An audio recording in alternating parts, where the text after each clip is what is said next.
Welcome to the Live It Right podcast, hosted by John and Caitlin Lindsay. We're going to be talking all things health and wellness, from food, fitness, relationships. So if you want to live your best life and live it right, join us for this conversation. So whether you're a health enthusiast, a busy professional, or someone looking to achieve a more fulfilling life, you're in the right place. Tune in, subscribe, and join our community as we explore the path to living it right. Let's go. Welcome back to the Live It Right podcast, episode 15. And today we are doing an underrated, overrated episode. I'm going to ask Caitlin 3 things, see if she thinks they're underrated or overrated, very food related, healthy eating sort of thing. And then she's going to do the same thing to me. That's a little more workout-y, stretching oriented. So how do you want to do this? I do all 3. We go back and forth. No, let's go back and forth. Okay. And let me kick things off. Okay. You. Okay. So underrated or overrated post-workout stretching? Post-workout stretching. I would say that is overrated. And the only reason I would say it's overrated is because if someone is going to do a static stretching routine at some point during the day, I'd much rather see them do that in the evening, ideally right before bed, just so you can prep your nervous system better for going to bed. You know, static stretching has been shown to stimulate our parasympathetic nervous system, this rest and digest part of our nervous system, which is going to help muscles recover better than when you're in your sympathetic nervous system, that fight or flight nervous system. So, you know, if you're going to do a really hard workout and then go right into some static stretching for 5-6 minutes, something like that, that might help ease you back into the other nervous system. But chances are you've upregulated your fight or flight mode so much that you're probably not going to really tap into that parasympathetic state. And so if you do it later, after you've unwind, you've gone about your day, you're going to tap into that better. And then going to bed, you're going to reap the benefits of recovery while you're sleeping. So if you kind of essentially ease yourself into bed by doing this static stretching, you're just going to reap the benefits of that stretching more. And you're probably going to, the recovery of that stretching more, and you're probably going to sleep a little bit better. I would also say if you're using post-workout stretching to get more flexible and you just did a hard HIIT session or strength session, spending 5 to 6 minutes stretching when you've really contracted muscles a lot, yeah, they might unwind a little bit, but you're going to get more value later after your muscles have recovered a little bit. So I think post-workout stretching is good, but if you're going to stretch at some point during the day, try to do it later in the evening. I like when it's done. Yeah. As part of our evening routine. It's just it's one of the steps that takes us into bed. Yeah. And I think, I've seen on podcasts, a lot of professional athletes across numerous disciplines talk about this evening routine stretching, and it's very simple static stretching. So, we're both big fans of evening static stretching. Yeah, and I mean, that was your question, but just to add to that, I will say, at least for myself, if I were to, or when I did do post-workout stretching, number one, it's normally rushed because I'm done. Mm-hmm. Like, I'm done with my workout. So you're not taking that time to really make the most of it. So, and you know what? Grab a Kindle. It's great. We read while we do it. Yeah. So, do stuff on your phone. You'll give more attention to detail later in the day, even if you are distracted by a book or a phone, because that's going to be the thing that you rush. Yeah. So that end of workout. Yeah. Okay. All right. So I have 3. I'm going to think which one I want to go first. Okay. Underrated, overrated, the Sunday meal prep. And by that, I mean, you make everything on Sunday, or you make most of the meals on Sunday, so you don't have much to do during the week. I think it's overrated. However, I think there's 2 sides of the story. So if you can commit 30 minutes a day to make dinner and then add a little bit extra and have leftovers, if you have 30 minutes, then you should be cooking during the week or can make it work. If you literally have no time and find yourself opting to pick up takeout or something like that, I think the Sunday meal prep can be worth it. But I think it's literally for someone who either refuses to make time during the week, and I don't mean 3 hours, I say 30 minutes a day, or legitimately do not have a schedule that allows for that. Because I know that that's, can be some people, but enjoy that Sunday. Take that as part of your weekend, because I do know it does consume. It's all consuming. Yeah. So I do think it's twofold, but for the most part, I think it's totally overrated. Yeah. Because there are numerous recipes that can be made so easily. Totally. And you just make a little bit extra and boom, Yeah. you've got lunch the next day. I love that we do that, because I think I like eating the same thing sometimes, but it's nice to only eat it essentially like 2 meals in a row, and then you get the new thing. I mean, if you're training for a bodybuilding competition, you eat the same darn thing every single Yeah. day, then fine, do that. But we like variety. And I mean, even the people that I, cook for or have cooked for, there's a diminished product if you make it too far in advance. Exactly. Yeah, Yeah. I think once you hit like beyond the 48-hour window, it's getting a little suspect. Yeah. So, Yeah. yeah. You ready Cool. for number Yeah, two? I love that. Okay. Underrated, overrated, foam rolling. Foam rolling. Okay. So my follow-up, if anyone, since you asked me that, would be foam rolling for what? Because let me just, I guess, keep going. A year ago, I would have said foam rolling is totally overrated, a waste of time. But it's overrated if you're using foam rolling to improve your mobility or improve your flexibility. I think foam rolling is actually underrated for recovery. If you have sore muscles, and my main wake-up call is this and the static stretching is just doing way more cycling, where when you're doing hard efforts, your muscles are they're tired and sore at the end of the day. And static stretching and foam rolling are nice. I've done it enough now over the last year plus to know this is helping me recover, where I feel fresher the next day. Anyone who's, can't touch their toes, and you're going to use foam rolling, you're going to roll the back of your legs, your hamstrings, and then do no movement training to try to touch your toes, that's going to get you almost nowhere. Well, I was going to say a dear friend of mine who's a holistic massage therapist, she actually told me, I mean, there are, even for people like us that do stretch and do, as far as recovery, she told me there are definitely benefits to it, because you can target areas that we really need to target, that are a Theragun. So one of those two things for recovery, Yeah. but not to supplement doing actual stretching or mobility work. Range of motion. Yes. Yeah. So it was kind of for the sake of improving your mobility, foam rolling, totally overrated. For the sake of recovering faster from hard bouts of exercise, underrated. Good one. Okay. Okay. Underrated, overrated protein shakes. Underrated. Underrated. 1,000%. There's actually the only thing I would say possibly overrated is when it is utilized for multiple meals a day. Oh, I'm just saying that we eat one for breakfast, but we also load it. It's pretty loaded with stuff. It's literally not protein and milk or protein and water. But when someone's supplementing more than a meal, I don't condone that.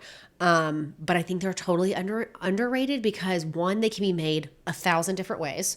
Two, especially for women, I can't even remember the accurate percentage of what it is now, but it is over 90%, I believe, of women don't get enough protein in the day. Mm-hmm. Easy way to consume protein. Again, you can make it 100 different ways. It's quick, so there's no excuses there, and it's ready and available at any time. And I think that that's just a really good option to have, rather than grabbing, and even as a snack. like if I'm really hungry, I could also do protein and just milk or protein and water if I don't want the extra calories. But it's a great way to consume good, nourishing nutrients, but also it's a great option to avoid bad habits or to make poor decisions by opting for something else. I just think The versatility the is versatility great. and the convenience. That's the main thing. Yeah, protein, it's awesome now. There's so many good brands out there that make high quality protein powders. We'll shout out Equip Foods because that's what we use. They make it from grass fed beef, so it's not even whey. It's derived from the actual beef. John 15 JOHN 15 saves 15%. But I think I look at that product, and there's other brands that make great grass fed whey proteins and all this stuff. I think back to when I was like 16 and like the go-to that you really wanted was like a thing of muscle milk. I don't know if you remember that. Yeah. I can't even imagine what was in And that. how many So ingredients are in it? who knows? But that was like, so I think protein shakes maybe back then probably overrated just because of the quality. Yeah. But because of the access to just good quality stuff now, totally underrated. Like and I love what you said about, I think you mentioned women, but people in general don't get enough protein. It's, I work with my in-person job. I work with a fair amount of older clientele, very healthy people for the most part. And when we start talking about diet and kind of go through what they've had throughout the day, it's like they're eating really well, but their protein consumption is so low. And usually It's easy to miss it. yeah. And when we were, actually, I'll hold on that one because I think you might ask me about it. I have a speculation. But, and mind you, I'm talking about homemade protein shakes, not something over the counter. To be honest with you, I probably should do my homework, and I'm sure there are okay some ones pre-made. Yeah. Yeah. They're better than they used to be for sure. But flip over. I mean, we've talked about reading labels. Yeah. If there's more than, I mean, there should not be very many ingredients in there. But yeah, I mean, it's a great option. And I will say from an Equip food standpoint that we use, I have over the years had trouble, just as a side note, I've tried probably 15, 20 different brands of protein. I don't digest most of them well. Yeah. They don't digest with me like at all. So the beef protein is fantastic because oftentimes I've had trouble, just stomach problems trying to digest protein. Yeah, and just to follow up to what I was saying, people not getting enough protein, it's interesting talking to people and them thinking like, yeah, I had an egg for breakfast, one egg on their plate, some toast, maybe some fruit as well. Or they'll say, oh yeah, well I had some nuts later. Like a lot of times people think these things are high protein sources and not so much. I mean, even 2 eggs is only 12 grams of protein. I mean, that's typically 20 grams in a scoop of protein powder. Mm-hmm. So it's an overlooked thing. And if you're an active person, like the standard I've heard tossed around is at a minimum 0.8 grams per pound of body weight. On the higher end, as you get more active, 1 gram per pound. So, yeah, and it's typical. I think we could keep going on about protein powder, but it's so easy to add. It's just an easy thing to add, and you can add it to low so calorie. many. I mean, I know you asked me about protein shakes, but you can add it to oatmeal. You can add it to energy bites. You can add it to a lot of things to Yogurts, enhance. Yeah. I love whisking. That's the trick. I've gotten questions about it. They're like, it's so clumpy in yogurt. Use a whisk. Take a little time. There's my trick. But anyway, so yeah, that's cool. So More protein shakes. Yeah. Ready for number 3? Yes. And the last one is cold showers. Underrated or overrated? Cold showers. Totally 100% underrated. I knew the answer to that one, but I want you to elaborate. Yeah, I think, I don't know if people think this, but like we work with a company, Ice Barrel, so I do post on my social media about ice barrels, the need to take a cold bath, which we love to do, very stimulating. Cold showers is that gateway drug to getting that, that dopamine hit from the change of temperature, that stress reduction, like all the benefits of a cold plunge or an ice bath can be done in a cold shower. And I'm reminded of it frequently. Like a lot of times we'll be maybe traveling, haven't had access to cold exposure. or I'm just at work and, I've done a workout and then I got to shower before I start training people. And, I'm not quite with it yet. A cold shower just snaps me back in and gets me motivated. It just like a cold plunge. Every time I do one, I'm like, oh man, I forgot how awesome this is. And I do it frequently, but it's crazy how awesome I'm reminded of the benefits. Well, let's also mention, I mentioned cold showers. We do get in the ice barrel, and we prefer that because that's like on a different level. But share, how long have you been taking cold showers? He's been taking cold showers since way before any of this Probably like information 12 came years. out. Yeah. Yeah. I mean, I heard about it on some podcast. Just the guest on there was suggesting, yeah, I like to take a cold shower in the morning because it feels like a tiny win and it just uplifts me. Something like that. And that's totally what it is. Like you feel like, okay, cool. I'm like, I got a win under my belt, but it also totally energizes you just, I think, based on the kind of shock to your system. But it's such an easy add to, if it makes your day 1% better, 1% more productive, like add that thing. Well, the crazy thing to me is like, I've never been like a scorching hot shower taker, but like, I don't like the feeling of coming out like sweating because it's such a darn hot shower. But, and for those of you, we've recommended this before. If you are like one of those people that likes scorching yourself, finish with cold. Like if you just really look forward to a hot shower, finish with cold, like 15 seconds. Perfect. So that you're getting that experience without like completely saying never take a hot shower again. Yeah. Let it hit your face, hit the back of your neck, like areas that are going to get you cold fast. And the stimulus is just going to be greater, faster. Yeah. Okay. Last one for you. Okay. Underrated, overrated, counting calories.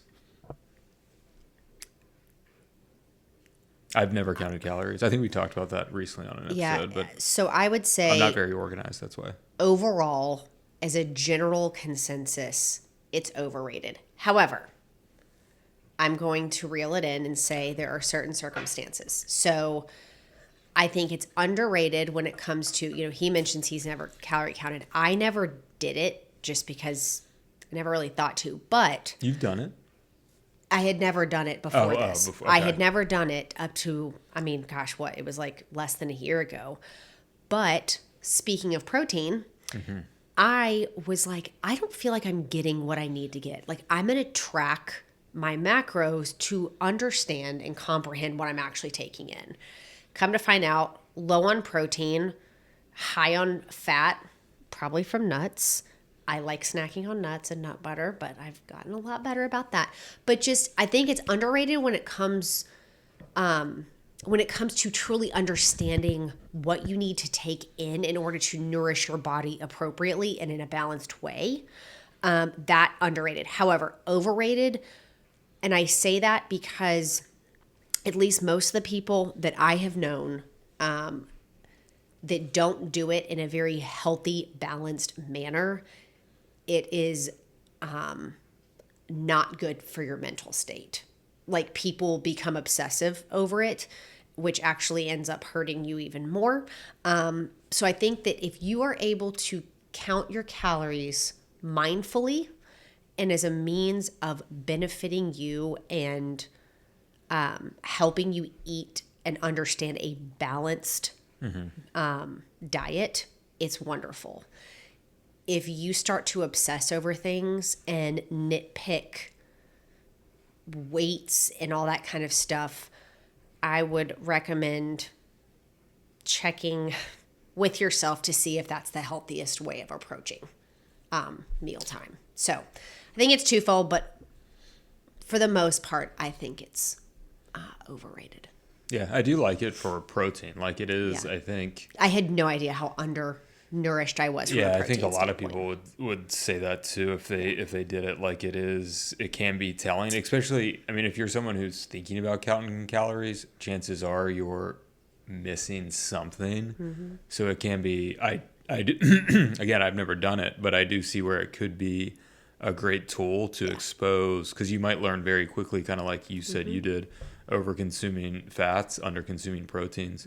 You might understand in 3 or 4 days, you might be like, oh, okay, well, let me just switch this for that. Right. Let me switch all those nuts for a lower calorie protein shake. Exactly. And, that might be all Yeah. the change you need to lose the little bit of weight you're trying to lose, or maybe put on the muscle you're trying to put on. But just as a whatever it is. reminder, especially to women, I know you hear this, but I just want to make sure and say this. You have to eat to lose weight, but you have to eat the right things to lose weight. And that's where people, I think, it can be taken 2 different ways. And I feel like it can be very good for people to realize. I took a food journal, and I was like, holy smokes, the number of calories that I'm bringing in on things that aren't providing me the balance that I need. It was a gut check, and then I stopped. I made the adjustments and stopped. This was not a long-term thing for me, but it was good. It opened my eyes to what I was really putting in my body. So, yeah. Cool. Yeah. Use it wisely if you use it. Yeah.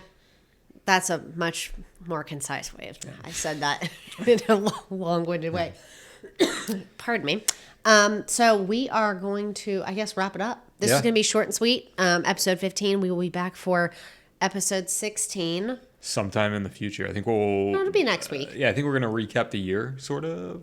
Maybe something like that. We've got some stuff coming down the pipeline for... New Year's coming, so that'll bring some nice topics as well. So thanks as always for listening. Give us a rating, Subscribe. Review, share it on social media. We'll reshare you. And thank you for those that have shared about us being in your top 5 podcast listens for the year. Yes, that made you. us smile. We'll be higher on the list next year. Yeah. All Thanks, right. guys.